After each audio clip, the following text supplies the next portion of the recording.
লক্ষ্মীর ভাণ্ডার এখন অতীত। আরও নতুন করে 50,000 মানুষকে মাসে 1,000 টাকা করে দেবে রাজ্য সরকার। হ্যাঁ, ঠিকই শুনেছেন, আরও নতুন করে 50,000 মানুষ মাসে 1,000 টাকা করে পাবেন। হ্যাঁ, যারা বার্ধক্য ভাতা, বিধবা ভাতা ও প্রতিবন্ধী ভাতা প্রকল্পে আবেদন করেছিলেন, সেই সমস্ত আবেদনকারীদের মধ্যে নতুন করে 50,000 মানুষকে রাজ্য সরকার মাসে 1,000 টাকা করে দেবে। এবার চলুন দেখে নেওয়া যাক যে এই 50,000 মানুষ কারা। অর্থাৎ আপনি যদি বয়স্ক ভাতা, বিধবা ভাতা বা প্রতিবন্ধী ভাতা প্রকল্পে আবেদন করে থাকেন, তাহলে আপনি এই টাকা পাবেন কি না চলুন এবার দেখে নেওয়া যাক। হ্যাঁ, তার জন্য ভিডিওটি একটু স্কিপ না করে শেষ পর্যন্ত দেখতে থাকুন। আর অবশ্যই আপনি চ্যানেলে নতুন হয়ে থাকেন তাহলে চ্যানেলটি সাবস্ক্রাইব করে পাশে থাকবেন। ভোটে যেতেই বিরাট ঘোষণা করলেন মুখ্যমন্ত্রী, আরও নতুন করে 50,000 মানুষ বার্ধক্য ভাতা, বিধবা ভাতা ও প্রতিবন্ধী ভাতা প্রকল্পে টাকা পাবেন।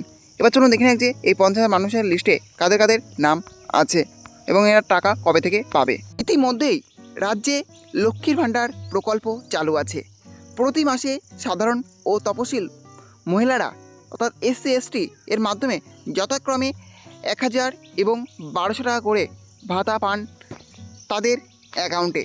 তবে এবার কেবল মা বোনেরাই নন, পুরুষরাও পেতে পারবেন রাজ্যের কাছ থেকে প্রতি মাসে 1,000 টাকা ভাতা। পশ্চিমবঙ্গ সরকারের নতুন প্রকল্প, মোট 50,000 জন নাগরিককে এই সুবিধা দেওয়ার সিদ্ধান্ত নিয়েছে পশ্চিমবঙ্গ সরকার। নারী পুরুষ নির্বিশেষে রাজ্যের যে কোনো নাগরিক এখানে আবেদন করতে পারবেন। কোন প্রকল্পে দেওয়া হচ্ছে টাকা, কারা কারা পাবেন, সব কিছু বিস্তারিত জেনে নিন আজকের প্রতিবেদনে। 50,000 মানুষ পাবেন 1,000 টাকা করে। যারা দরিদ্র প্রবীণ নাগরিক তাদের কথা চিন্তা করে কেন্দ্রীয় সরকার আগেই চালু করেছে বার্ধক্য ভাতা প্রকল্প।